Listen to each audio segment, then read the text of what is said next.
Awesome. So today's session is called Let's Get Hybrid, and we're going to be going over a demo session on how you can kind of bring your best practices into the cloud. We're going to be really focusing on in-guest server configuration, as well as sort of what this means in terms of your resources that are running in Azure and anywhere else through Arc-enabled servers. So with that, we can kick it off. Many thanks to our sponsors for making this event happen. Food's been great, conference has been great so far, so yeah, hopefully we can just keep it going. Awesome. So hi, everybody. My name is Jodi Boone. I am currently a PM at Microsoft working on machine configuration. My logo says US because I'm working in Microsoft in Seattle, but I'm Canadian, so we're just going to put that on the slide. I'm a pottery enthusiast. I'm big into hiking and also kind of a beginner skier. So that's just a little bit about me. And excited to be in Prague. So yeah, looking forward to chatting with you all more throughout the conference. Awesome. So the product that we're going to be talking about today is Automanage machine configuration. And this represents the way that you can in Azure represent your configurations as code in a way that's cloud native and declarative. So Automanage machine configuration lets you both audit and configure operating system settings as code, and also app level settings, workload level settings, etc. And you can dynamically assign these configurations to Windows and Linux machines that are running in Azure and anywhere else through Arc-enabled servers. And we're really going to be talking about this Arc-enabled server piece a lot during the presentation. And when we say Arc-enabled servers, the Arc word gets thrown around a lot, but these could be anything from servers that are sitting under your desk, servers that are sitting in private data centers, servers that are in AWS, GCP, VMware, etc. So pretty much anything that's outside of Azure that can be connected through the AZCM agent. So the second kind of aspect that we're going to be talking a lot about today is this continuous auditing and enforcement capability. So we provide the ability to make sure that you can both monitor the state of your configurations, as well as make sure that if they drift outside of your desired state, we'll go ahead and bring that back into compliance for you through this continuous remediation capability. Sorry, Jodi. Oh, no worries. Lock people out from coming in to see you, and that's a bad thing. Oh, let them in. Thanks, Rob. Awesome. So for those who just joined, we're talking about Automanage machine configuration. So we'll just continue on the rest of the slide, but we provide this in sort of two different ways. So the first is through built-in content that's provided and maintained by Microsoft. And you'll notice as we go through some of the recent releases in this space that these sort of have a focus on server security posture. But we also have the ability to provide extensibility to the platform through PowerShell DSC, or desired state configuration. So in this session, we're going to be going over a demo of some of the new resources that our team has shipped and how you can get started using those in your multi-cloud environments as well. And then with all of these kind of pillars, we have sort of three different ways that you can leverage the service. So we have point and click deployment through Automanage machine best practices. You can deploy data plane level policies at scale through Azure policies. So this is what we're going to be going over today. And you can also sort of develop configuration as code pipelines, leveraging the Azure Resource Manager integrated with CI/CD pipelines through GitHub Actions. So before we kind of go into our new releases, I think it always kind of helps as well to sort of frame the service around a problem, which is that it should be simple in Azure to configure settings inside machines using the Azure Resource Manager. And so as we've been building out the service, we've sort of kept this in mind and worked on kind of developing under this sort of smaller set of features. So the first thing that we really want to highlight is first-class support for Linux as well as Windows machines. So we're really excited that this is actually the first generally available platform to deploy DSC at scale over Linux servers. Secondly, native support for Azure native VMs as well as Arc-enabled servers. So as soon as you Arc connect these servers through the connected machine agent, the prerequisites to leverage our service are there by default. That's all you have to do. So we'll go over a little bit on how you can get started doing that as well. We provide advanced reporting that's available both during and after the life of these machines. So even if you have a virtual machine that you've had to delete for some reason, the logs and compliance changes are available 14 days after these machines have been deleted as well. And we now support multiple configurations for individual machines. So instead of only having to represent your configurations through a monolithic configuration representation, you can also deploy sort of a one-to-many schema so that you can have sort of granular reporting and be able to trigger kind of individual remediation events as well through Azure policy. And then separately, we do have that built-in content that we've mentioned, and I'll be going through a little bit more of what that looks like today, and this custom configuration support through tooling via our PowerShell module. And then obviously all of our experiences, PowerShell should be at the top here, but Azure Portal, Azure CLI, Bicep, and Terraform as well are all supported management interfaces. So today we're going to be talking a lot about this continuous monitoring aspect. And so for those of you who are sort of net new to the DSC space, or just sort of as a refresher, I'll just kind of be taking you through what this looks like through the various entry points of our service as well. So whether you're deploying a configuration through Azure Policy, Microsoft Defender for Cloud, Azure Automanage, or natively through Bicep or ARM templates, we sort of get started by auditing the compliance of your resource relative to this configuration package. From there, we'll test if the resource is compliant. If it is, great. Then we'll publish this compliance result as well as a brief reasons property to both the Azure Resource Manager and the Azure Resource Graph. If it's not compliant, then we'll double check if this is a set assignment. So is there a remediation action that we can take? If it's not, then we'll again return this non-compliant result as well as a brief reasons field, which is intended to kind of help you take the steps required for manual remediation. But if it is a set assignment, then what we'll do is execute those steps for remediation as are specified in the configuration package. And then this cycle of get, test, set will continuously occur on 1 hour intervals by default, but this is actually also a configurable property. So onto kind of what's new since PSConfEU last year. So we talked about this a lot because we were weeks away from going GA, but since June 2022, our remediation capabilities have become generally available. So we're super excited about this. So now not only can you audit OS, app, or workload level settings, but we can also configure those natively. And this property with our service works in sort of 3 different ways. So the first one is through audit only. So this will report on the state of your machine, but will not go ahead and make or configure any changes.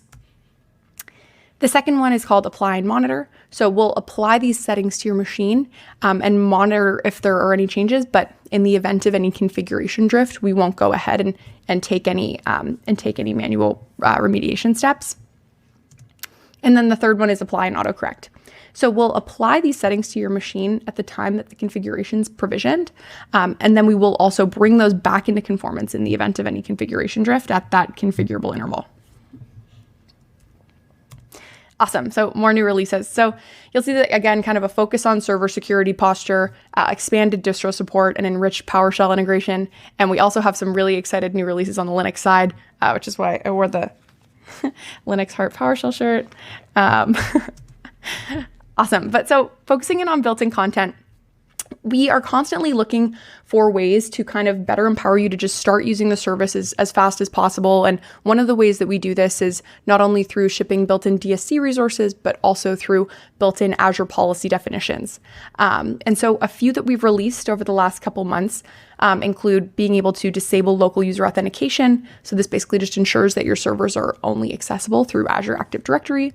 And you can also provide an exception for a list of explicitly allowed users. You can set your secure communication protocol. So you can set and configure your Windows servers to leverage TLS 1.2. And in the event that you have a legacy application that requires an older version of TLS for some reason, we can make sure to kind of provide an exception for that individual server. But countless servers in Azure have pretty strict requirements on TLS now from like Azure Key Vault, storage accounts, etc. So this is one really easy way to make sure that that entire server estate is running on the latest version of TLS. We've also released some exciting improvements to the Azure Compute Security Baseline. So for those of you who have used the Azure Windows Baseline before, you'll know that this will have kind of a flavor of CIS, but this hasn't had 100% alignment traditionally. But as of this past winter, we now have 100% alignment to CIS Cloud Compute for Windows Server 2019 as a standard. So we're excited to kind of keep working with CIS to make sure that we can provide that close alignment. And the remediation capabilities are there on the Azure Windows baseline today, but we are also working towards providing this capability on the Linux side as well. So we have expanded distro support. So we now support Red Hat Enterprise Linux 9, Mariner 1, Mariner 2, Alma 9, and Rocky 9. And we also have enhanced PowerShell support. So we now have native support for built-in Windows PowerShell modules and DSC resources, which includes Windows feature. And we now actually also have support for additional parameter types in these custom DSC resources. So previously we were only able to leverage string parameter types, but now we can include integers, booleans, floats, arrays, doubles, etc. So excited about kind of constantly improving our PowerShell tooling too.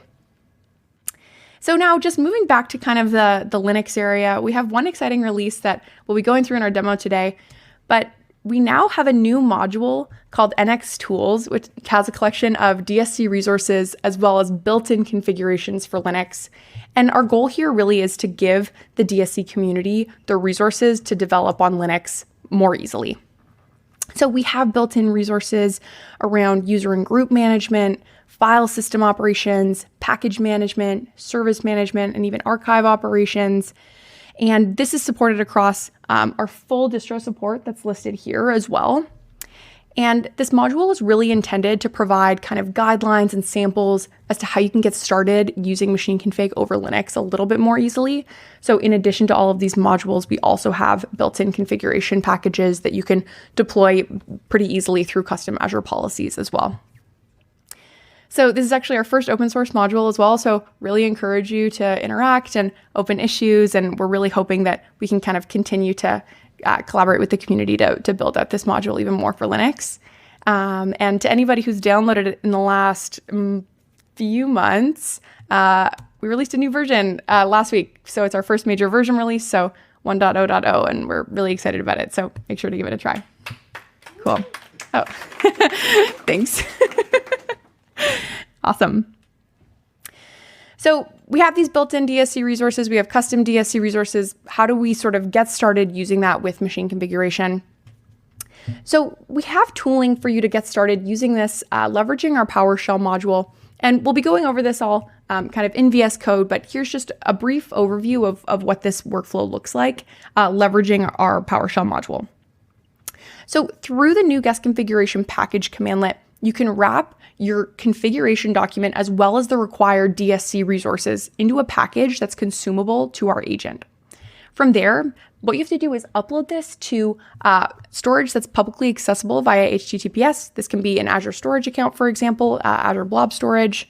And then from there, providing that link as well as a custom SAS token, we can generate for you a custom policy definition that you can deploy using AZ commandlets so that you can deploy this at scale to all of your Azure resources.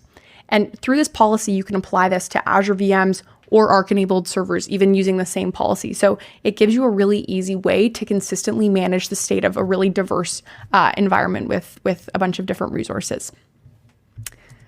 So I think with that, we can get started talking about demos. Let's see.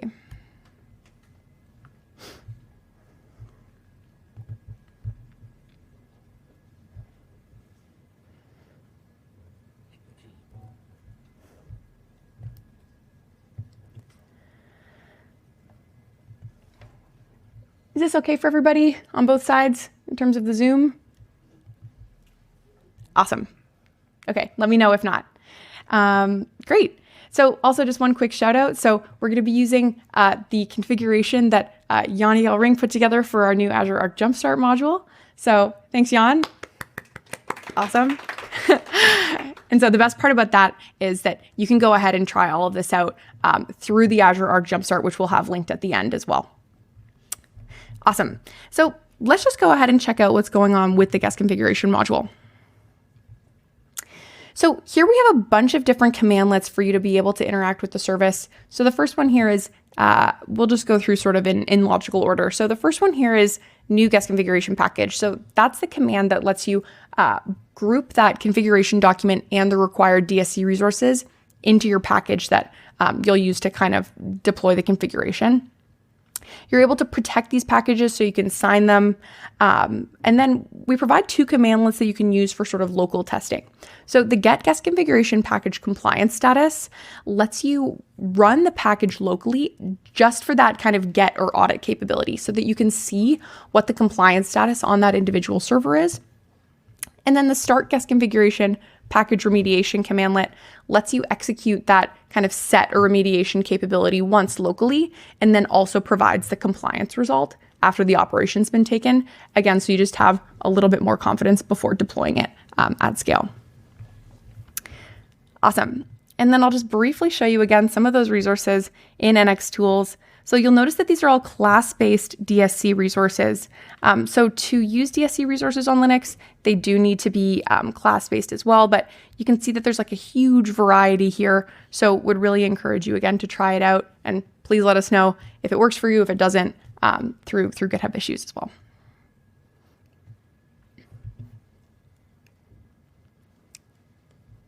Oh.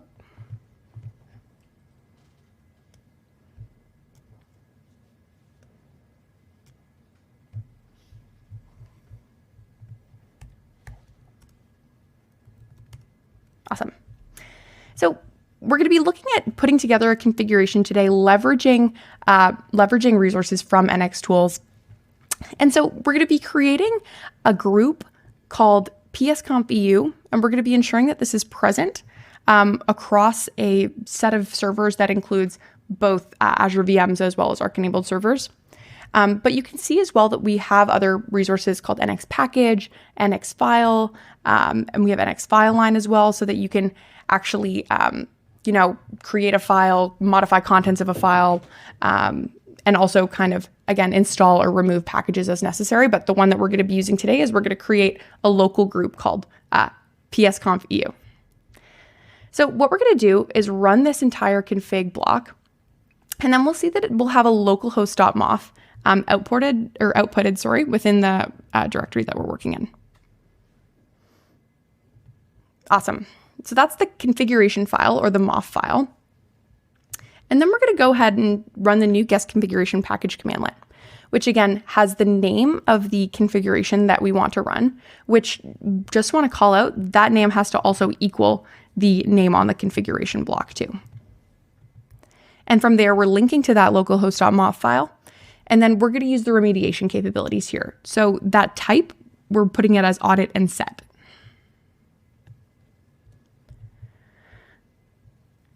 Awesome. So you can see that that psconfeu.zip file is now within the directory that we're working into. So now we're going to kind of go more into Azure context. We're going to set my resource group to the Jodi demo resource group and create a storage account called PSConfEU 2023. I should have my parameters better laid out. I should have used the the OpenAI commands, the splat. Yes, exactly. But we're going to be creating a new storage account within the Jodi demo resource group, and we're going to be calling the container prog 2023. So we'll just go ahead and run this. This command sometimes takes a second, so I have a joke prepared. Oh, already taken.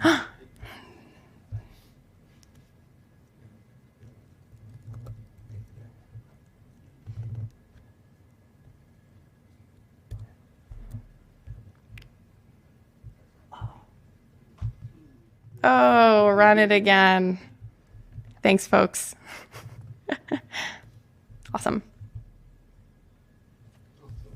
So now it'll take a second, but here's my joke. So why do PowerShell developers love dark mode? Why? Because light attracts bugs. Sorry, horrible.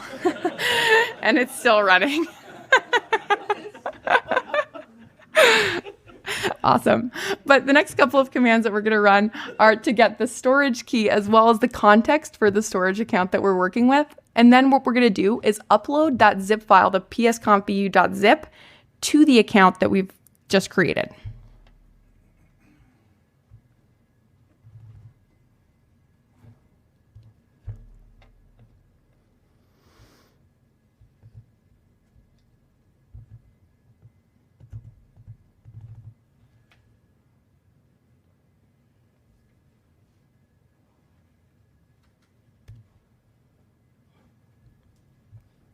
Awesome.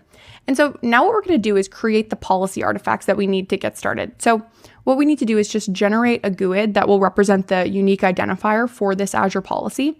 And then we're going to name the policy Prague 2023. From there, this is the new guest configuration policy commandlet. So that policy ID and the unique identifier is going to be that GUID that we just created. That content URI is the link to blob storage where we've just published that configuration package, as well as a SAS token with the minimum permissions needed to read the package. So just read permissions. So we'll just go ahead and run this, and then we'll see that Azure policy definition will actually just come up as well into the directory that we're working with. You haven't set the storage block content button. Yeah, you have uploaded it. Oh, did I skip that? Yes. Thank you. Good save. Awesome. So we'll create the new GUID.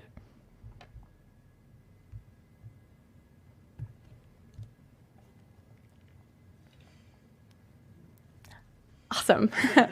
Thanks. This is why it's a community. Awesome. So now that we have this deploy if not exist policy definition present within the folder structure, what we're going to do is just bring that again kind of into Azure context. So we're going to use the new AZ policy definition command, and we're linking again to that location of the policy definition JSON. So we'll just go ahead and run that now.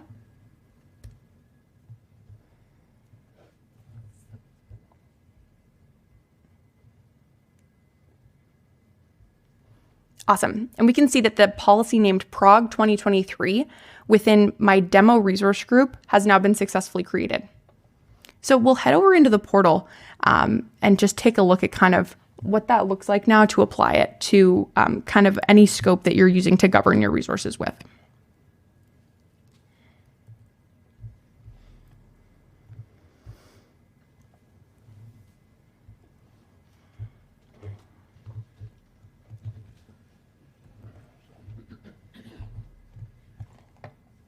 Awesome. So what we're going to do is click into Azure Policy. And then what we're going to do is, again, hit Definitions. And this is where you'll be able to see all of the built-in definitions that are owned by Microsoft, as well as the custom policy definitions that we've now created in the demo. I have a session on Azure Policy as well as Azure Automanage tomorrow as well. So if you're interested, come check it out. And we'll be going over kind of some of the new work on policy as well.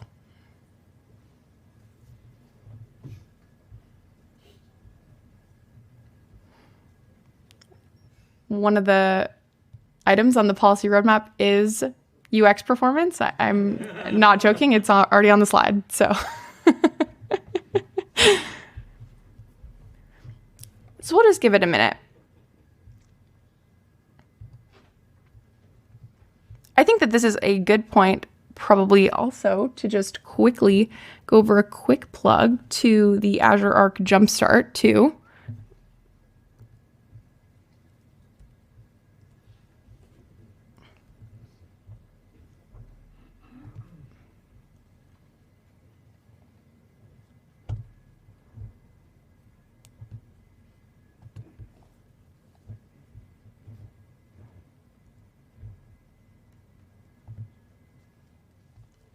Awesome. So one of the pieces of feedback that we've gotten is that a lot of the examples in our documentation are a little bit too laser focused on a kind of small set of scenarios. And so what the Azure Arc Jumpstart is trying to do is sort of better link these scenarios with kind of real life examples on how to get started kind of both during the connection to Azure Arc, as well as the sort of day one and day two operations shortly after.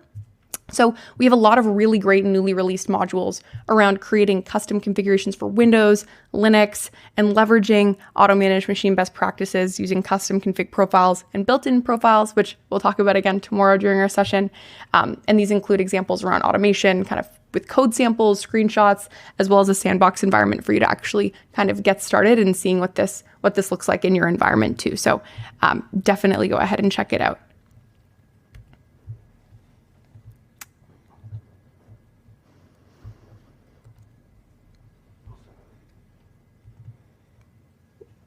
Awesome. So now we'll switch back to the portal. And so when we click into policy definitions, what we're going to do is click into guest configuration as a policy category. And we're going to look at prog, and here's the custom policy definition that we've just gone and created. So from here, what we can do is just go ahead and assign that at any kind of different Azure scope that you might be interested in. So we support assignments at the management group level, subscription group level, resource group level. And we also have a lot of kind of really neat safe deployment features that have shipped in the last year as well on the policy side. So we'll be showing those a little bit more in the demo tomorrow as well. You exclude your resource group, I think. It's on the exclusions, I think. Oh, great catch. Thank you.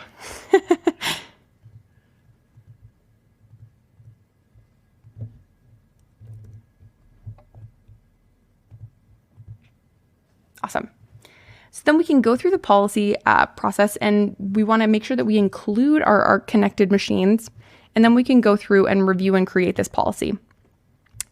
And then what you're also able to do is leverage the policy compliance view to kind of have an up-to-date look at the policy compliance that you're interested in.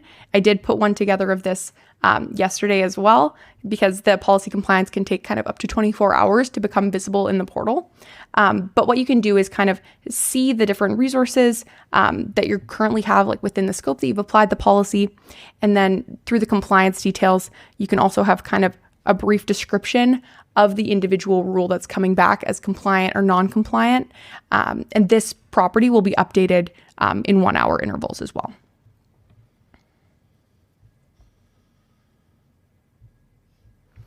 So we can see that the NX local group with the name PSConfEU was not found, but was expected to be present on the system.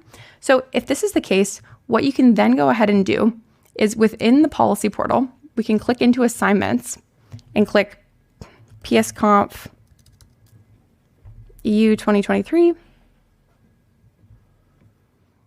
And then what you're able to do is trigger a remediation task. So after this is triggered, you can expect those compliance results to come back as compliant within 30 minutes. So we'll just click remediate, and that's all that you need to do.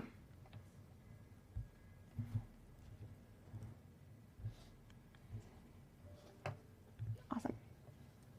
So we'll head back into the slides with the few remaining minutes that we've got. Because the other thing that we really wanted to talk about during this presentation was kind of DSC broadly. So we've talked about this on a couple of community calls and DSC community calls, but one of the things that we're really excited about is kind of reinvesting and reimagining what DSC is going to look like. And so we've thought about it under these kind of overarching principles. So the first one is resource authoring. Today, resources are authored leveraging PowerShell, but we want to make it easy for people to leverage DSC no matter what platform they're developing on. So we're planning to release support for authoring DSC resources in language other than PowerShell, including Bash. So this is one of the kind of principles that we're thinking about when trying to continue to make DSC cross-platform and easy to use. So the second one is configuration authoring. So we want to make sure that it's easy for you to both write, debug, as well as test your configuration documents. And although we've used MOF and are familiar with MOF, we know that JSON and YAML are pervasive throughout the industry. So we're going to be moving towards representing configuration documents, leveraging a JSON schema. The third one here is around enriched tooling. So we've made it easier to author resources. We're going to make it easier to author configurations. But what does this mean for actually testing and executing your DSC configurations? So we're going to be going native. So you're going to be able to leverage a custom command line interface to test your DSC resources, not relying on the LCM to pick up these configuration changes. And you'll be able to leverage a DSC config test, DSC config set to see what these configurations are going to look like. And we won't have a dependency on PowerShell as well for this capability. Of course, we all love PowerShell and we'll continue to use it, but we're going native. And in terms of DSC, we don't usually want to apply it to kind of one or two different machines. So we're going to be leveraging machine configuration to be able to roll out DSC v3 kind of at cloud scale. And, we're leveraging configurations using a JSON schema. What else is written in a JSON schema in Azure? Well, it's ARM templates. So it's going to be easier than ever to represent your DSC configurations as ARM deployments. So we're really excited about the direction that we're moving here, but we are really looking for feedback still. So any kind of feedback that you have about what's not working with you for DSCV2, things that you would like to see in DSCV3, or any questions that you have, we'd really encourage you to kind of give us a little bit of feedback as well in our forum. I have a few more slides, but I noticed that we are going a little bit over time. So I will quickly go ahead and plug some of the other DSC sessions that we've got going on this week. So we've got a great session on Winget, the Windows Package Manager, which is right after this on track 3. Tomorrow I'm going to be going over Azure Security, Compliance, and Management, going over some kind of in-depth updates on Azure Policy as well as Azure Automanage. And then we've also got Azure Automanage Machine Configuration for Large Environments with Raymond and Jan Hendricks, which is tomorrow at 10 a.m. And that's going to definitely not be one that you want to miss. So really excited about a lot of the momentum that's going on behind DSC right now. And then here are a couple of different resources that you can use to get started. So we have a feedback form that would be really fantastic if you could fill out as we kind of work to improve on what we have today and what you want tomorrow. Here's the link to the Azure Arc Jumpstart with some of the great scenarios that we've published on Azure Automanage. And we'd also really love if you could get involved in the NX Tools project. Any and all feedback would be fantastic. And here's again the link to our documentation on how to get started. So with that, I think we have a little bit of time for questions. Thank you.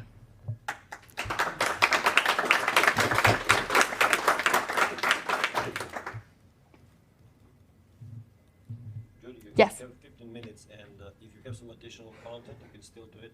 And have Okay. 10 minutes for a Q&A, no problem. Okay, let's do that. Session can 15 minutes.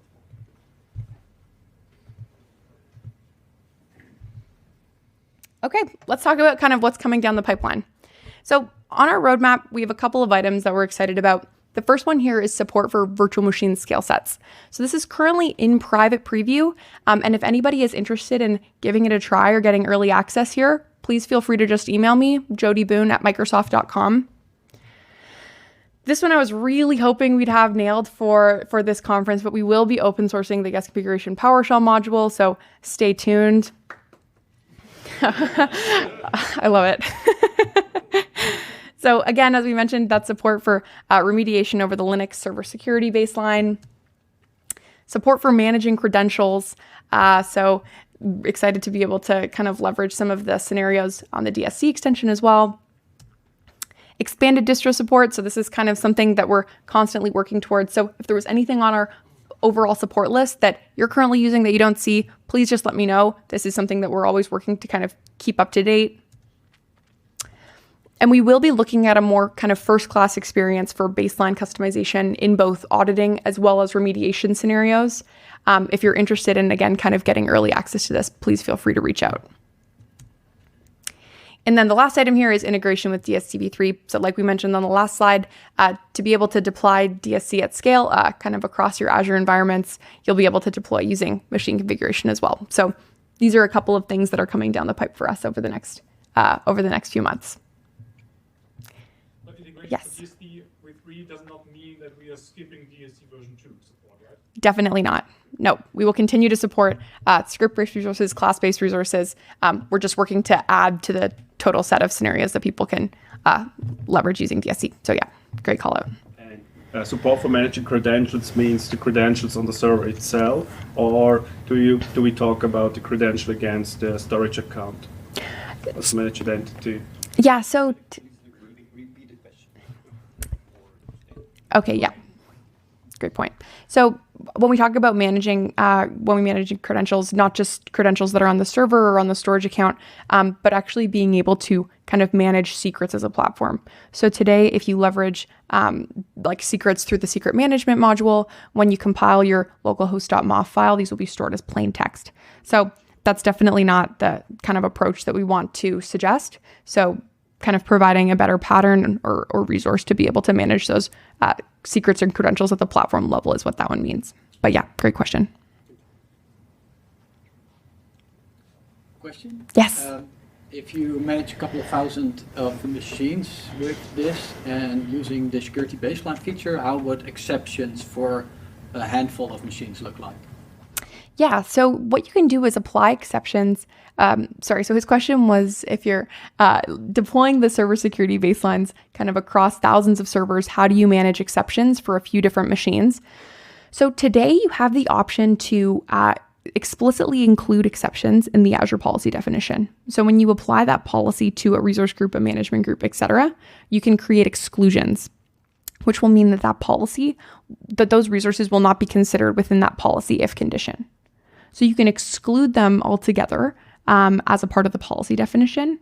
And then if there are kind of a couple of different rules that you need to exclude a set of servers from in that server security baseline, we're looking at a sort of different approach for that at the kind of rule level, which is more tied to that roadmap around baseline customization. So if you're interested in that, definitely shoot me an email and we can go over in a little more depth. But yeah, policy exclusions, I think, would be the way to go. Yes, Alexander. Are there any changes in pricing for Arc-enabled servers for machine configuration? Yes, that's a great question. So are there any changes with the pricing for machine configuration over Arc-enabled servers? So today, the price to use the service over Arc is $6 per server per month. But if you have a Microsoft Defender for Microsoft Defender for Servers Plan 2 deployment, it's free of charge as well as if you're using change tracking and inventory. Does that mean that it's kind of free for certain policies? But Exactly. not for all of them? Exactly. Okay. Yeah. How can we control that? So it's not something that can really be controlled on your billing statement. You would be able to see that the service would come back as a zero charge if you have an MDC deployment at that same scope. But you'll notice that in the policy parameter, it's by default specified false for Arc-enabled servers. So just to make sure that there are no kind of accidental charges that are incurred, that's why we default to false and you have to opt in as true. Yeah, great question.